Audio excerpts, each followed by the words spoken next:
Hey guys, Tony Denaro here, and as you may or may not know, the SEC has a proposed rule list for 2022 that is over 50 new proposed rules, and in light of tomorrow's meeting of the SEC on February 9th, I thought that today would be a good point to recap what is going to be discussed tomorrow, what has already been discussed, and what is coming up. What is important to you as the retail investor, and more importantly, what is the timeline when all of these things are going to be implemented? Let's get right into it.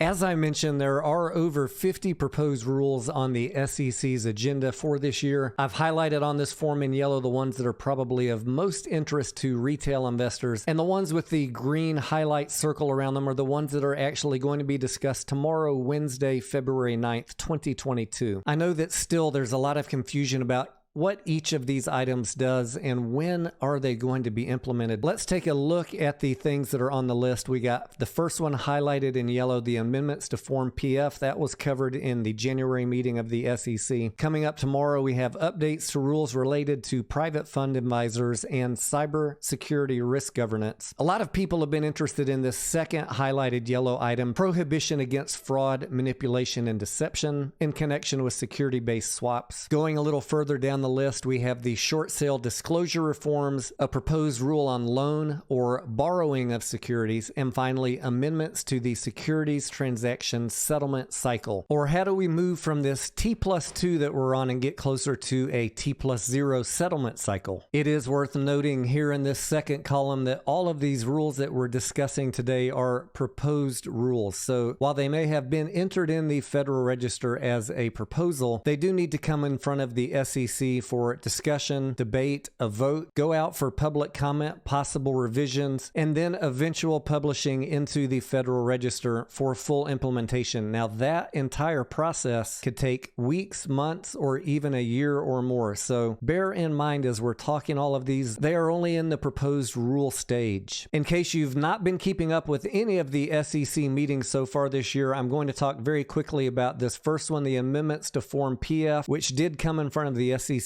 board on January 26 and passed by a vote of 3-1 to move forward to the next step of the process. The SEC under Gary Gensler has a lot of different buckets that they are working on this year, and this proposed amendment to Form PF falls under the bucket of both market transparency and risk mitigation. As I mentioned, the SEC committee voted 3-1 on January 26, just a few weeks ago, to move this proposal forward in the process. We'll talk about next steps in 1 second. Let's just cover the highlights of what this is. This is a little bit of old news, but if you're just here today for the first time, I'm going to cover the quick bullet items. To summarize these 3 bullet points, the proposal would require reporting of certain key events for large hedge fund advisors and advisors to private equity funds to aid in identifying fund distress or market instability. It also reduces from $2 billion to $1.5 billion the reporting threshold for large private equity advisors. By reducing this threshold, we get more firms categorized in this large bucket, and therefore we get more reporting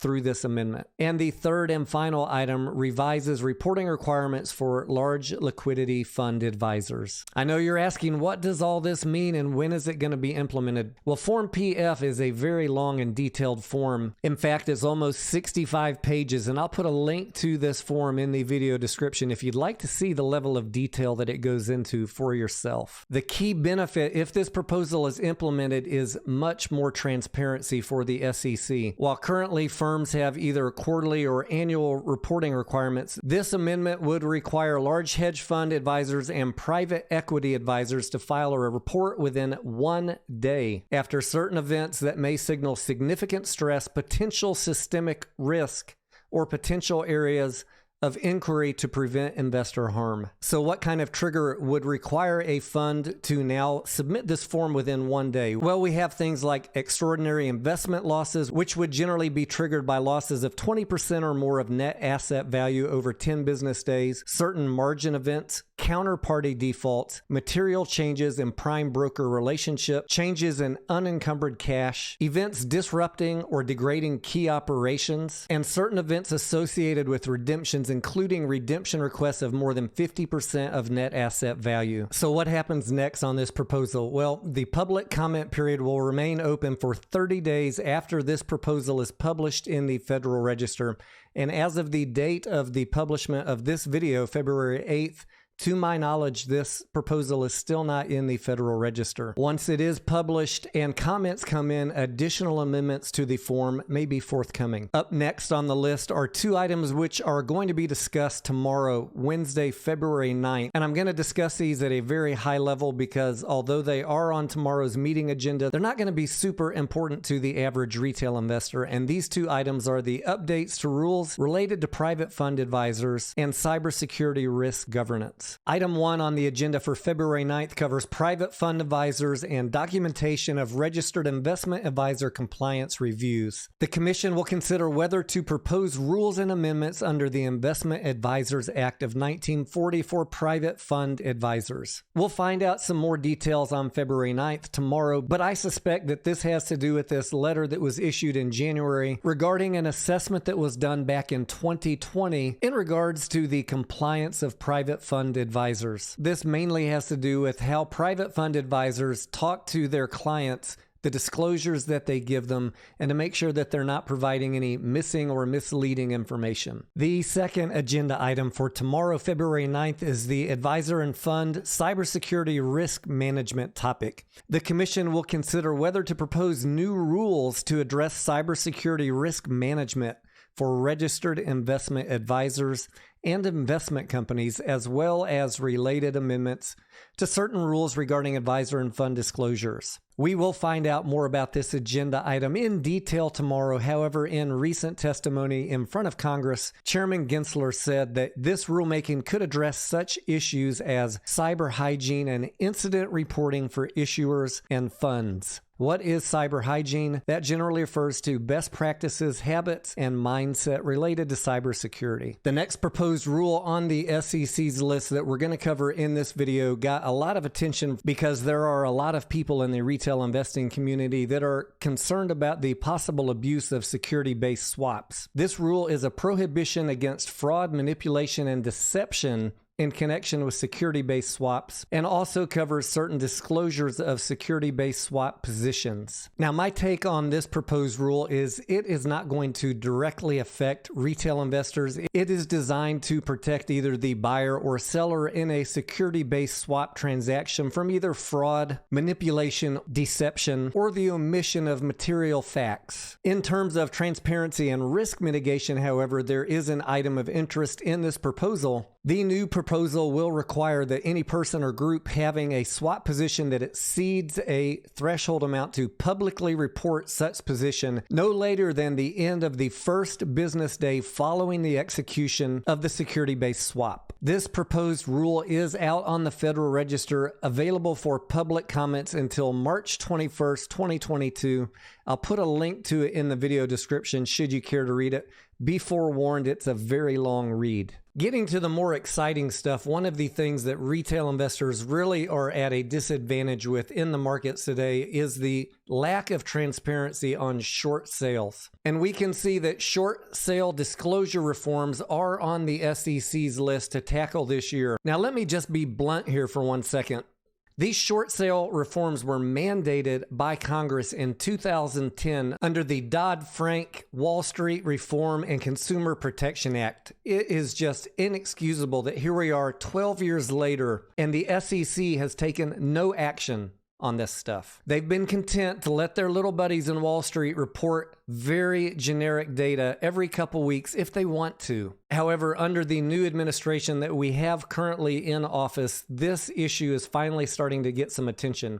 Now, the House Financial Services Committee has promulgated several bills, and while none of them have actually been formally introduced or sponsored as a bill, it has been enough to get Gary Gensler and the SEC to finally take this short sale reform seriously. Since the details are still a little bit light about what exactly is going to be proposed, I'm going to put a link in the video description of this article from westlaw.com, which does a great job of going over everything that Gary Gensler said, things that Elizabeth Warren has said, what Congress has done, what the SEC was obliged to do, and what might happen going forward later this year. Feel free to read it at your own leisure. It is a good read, and I highly recommend it. Next up on the list, one more thing we have to look forward to this year is a discussion about loan or borrowing of securities. Yet another item left over, unfinished business from the Dodd-Frank Act from 2010. Come on, SEC. Now, if you've been keeping up with this stuff or maybe watching SEC regulations on other YouTube channels, this bullet item on the SEC's list is also what's known as Exchange Act Rule 10C-1. In summary, this proposal would require lenders of securities to provide the terms of securities lending transactions to a registered national securities association such as FINRA. Quoting Gary Gensler, it is important that market participants, us, have access to fair, accurate, and timely information. I believe this proposal would bring securities lending out of the dark. The proposed rule is consistent with Congress's mandate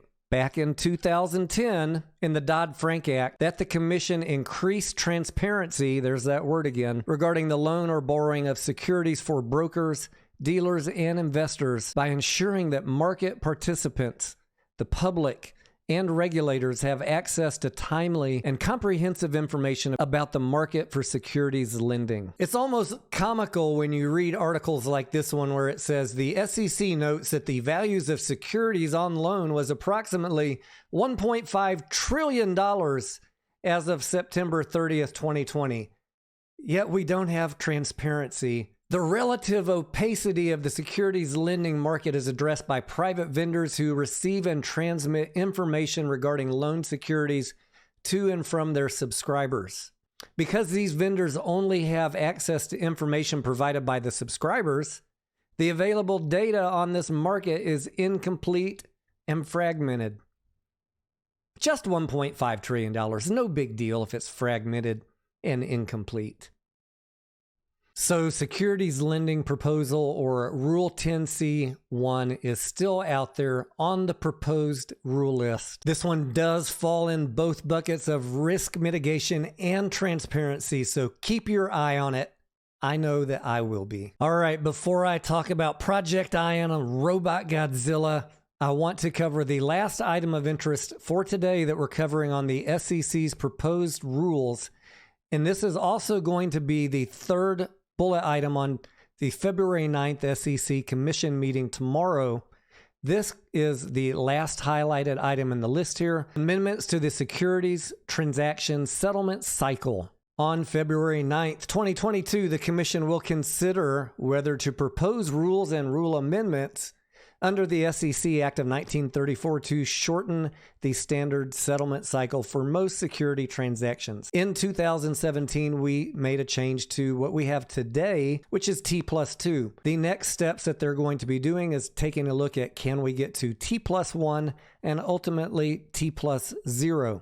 This has a lot of benefits, both from the retail side where they don't have time to do a bunch of fugazi while things are waiting to clear, to risk management side from the SEC and DTCC's perspective where they're not waiting for transactions to settle. The plumbing gets shorter, margin requirements drop because there's not all of this risk floating around in the market waiting for things to settle. Maybe somebody shows up with the money or doesn't show up, shows up with the securities or doesn't show up. As you shorten the settlement cycle, that risk is taken out of the market. So the SEC is, I think, highly motivated to make this happen. What actually gets proposed and how long it takes, now that's a whole nother discussion. I think Gary Gensler is motivated to at least get us to T+1 by the end of 2022. Stay tuned tomorrow to that SEC Commission meeting and let's see what they have to say. I will be doing some follow-ups on all of these items as they progress through the process. As I get close to wrapping this video up, I want to just mention really quickly Project Ion, what some call Robot Godzilla, and it really has a lot to do with that last item that we just talked about, the shortening of the settlement cycle in conjunction with the blockchain or a ledger settlement on the blockchain. To do it proper justice, I'm going to need to make it a separate video, or this will end up being a 30-minute video, and none of us wants that. But just know that Project I and Robot Godzilla have to do with shortening the settlement process. It's far from being close to going mainstream, although they have been doing beta testing and they're starting to onboard some volunteers to do it in parallel with the current process. We're a long ways away from full implementation, so be patient. It's coming. We're good. I am Tony Denaro. I want to thank you if you made it all the way to the end. If you did, I'm hoping you got some value out of this content, so please hit that like button. And if this was your first day here on the channel, don't forget to buy and hold that subscribe button, and I will see you on the next video.